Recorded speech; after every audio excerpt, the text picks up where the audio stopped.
Please be sure to subscribe to the channel to update the fastest and most accurate news. Hello everyone, welcome back to my Royal Life News channel. The story for today is Kate Middleton paid tribute to Manchester today as she wore earrings with the city's B emblem teamed with grey Michael Kors coat she first wore in 2014 as she and Prince William visited the Glade of Light memorial to honour terror attack victims. The Duke, 39, and Duchess of Cambridge, 40, were somber as they arrived at the structure, which is a white marble halo bearing the names of those killed in the attack, alongside Manchester Cathedral today. Families of those who lost loved ones in the May 2017 atrocity have been able to make personalised memory capsules, containing mementos and messages embedded inside the halo of the Glade of Light memorial. The Duke and Duchess attended the service taking place alongside the memorial where Prince William went on to make a short speech, in which he spoke of his own grief for his mother, Princess Diana. Prince William said, "As someone who lives with his own grief, I also know that what often matters most to the bereaved is that those we have lost are not forgotten. There is comfort in remembering, in acknowledging that, while taken horribly soon, they lived. They changed our lives, they were loved, and they are loved. It is why memorials such as the Glade of Light are so important. Why Catherine and I so wanted to be amongst you today." The royal couple then took a short walk around the memorial garden, where Kate lay a bouquet of white and blue flowers. Prince William and Kate went on to join a private reception inside Manchester Cathedral, where they spoke with some of the bereaved families and those involved in the response effort. Hundreds of people were injured alongside the 22 who died, who included 6 children under 16, the youngest aged just 8, in the attack by suicide bomber Salman Abedi at the end of an Ariana Grande concert. The Duchess was elegant for the occasion, re-wearing an old Michael Kors coat dress for the occasion, which she paired with navy accessories. She first wore the coat dress during her first royal tour of Australia in 2014 but has since gone on to wear it on a number of occasions. The mother of 3 also opted for the outfit when she opened the Magic Garden at Hampton Court Palace on May 4, 2016. Kate wore the outfit for a third time when she joined members of the royal family including William, Harry, and the Queen to unveil a war memorial in Victoria Embankment Gardens in 2017. Meanwhile, in a touching nod to the city, she also opted to wear a set of dangling earrings which featured a bee, the emblem of Manchester. The bee, which was added to Manchester's coat of arms in the mid-19th century and represents the industrial heritage of the region, has been used as a symbol of strength following the Manchester Arena attack in May 2017. The Duchess wore her long brunette locks down for the occasion, sweeping them behind her ear to reveal her poignant choice of earrings. Meanwhile, she kept her makeup muted for the outing, pairing a sweep of eyeliner with a nude lipstick. The moment the Duke of Cambridge spoke of his own grief for his mother Princess Diana during poignant speech in Manchester. "Thank you, Joanne. For Catherine and I, it is very important that we are with you here, today. To remember the 22 lives so brutally taken, to acknowledge the hundreds of lives that were irrevocably changed and to pay tribute to the resilience of this great city. I remember only too well the shock and grief on the faces of those I met when I visited Manchester in the days following the atrocity. And the rawness of emotion at the commemoration service, held at your cathedral just here, a year later. 5 years on, I know that the pain and the trauma felt by many, has not gone away. As someone who lives with his own grief, I also know that what often matters most to the bereaved is that those we have lost are not forgotten.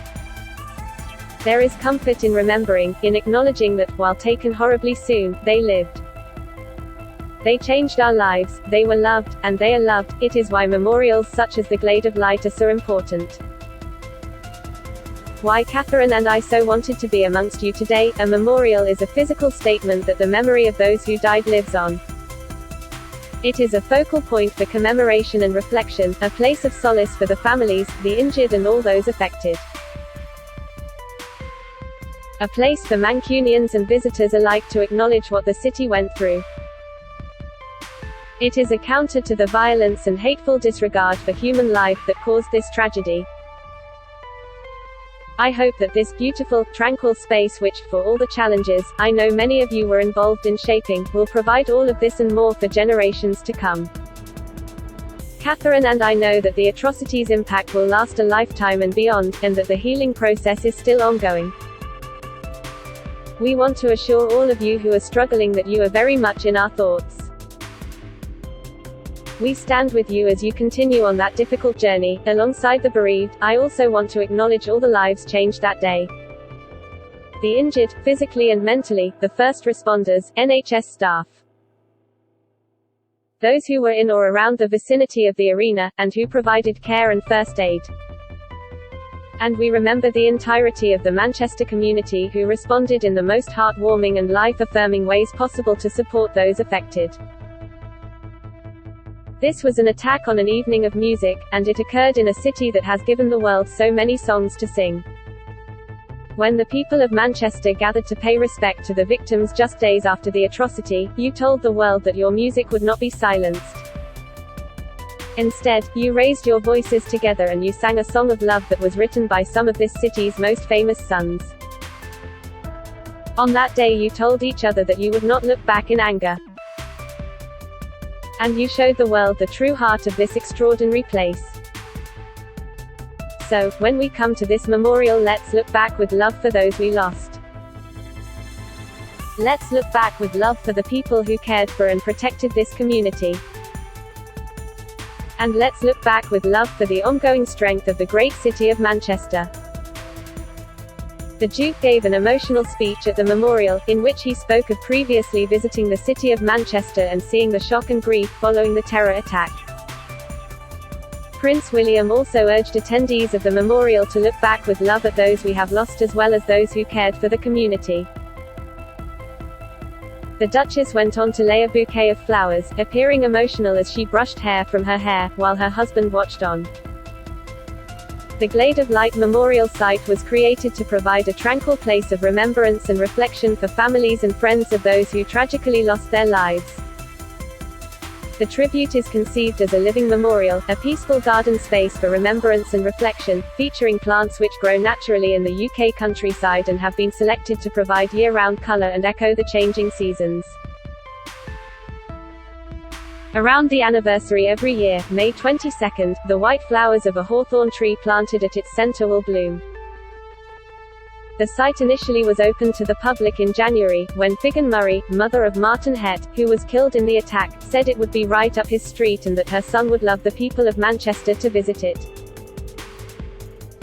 Speaking to Sky News at the time, Mrs. Murray said, "I think a memorial is really important after a huge event like the arena attack because it's not just important for the people who died and the bereaved families.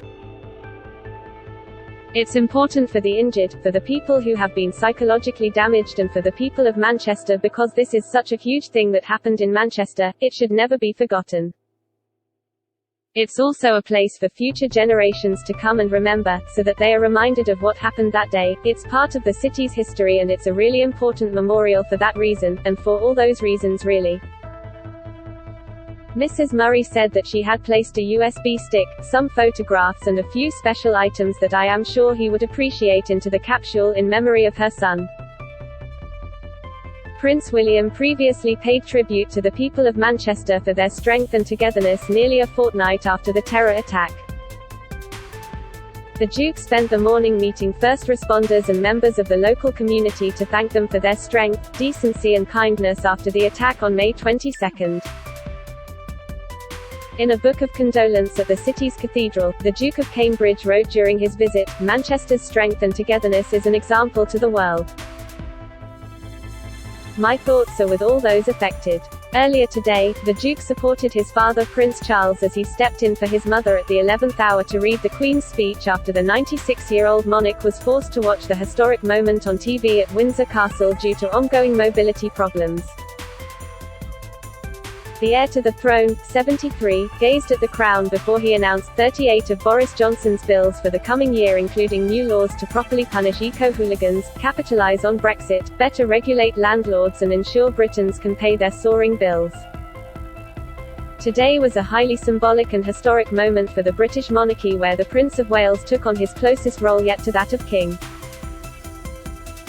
He had addressed the House of Lords after the monarch, 96, obeyed doctors' orders to miss the state opening of Parliament for the first time in 59 years. Prince William, who will one day sit on the throne himself, arrived at his first ever state opening of Parliament around 5 minutes before his father.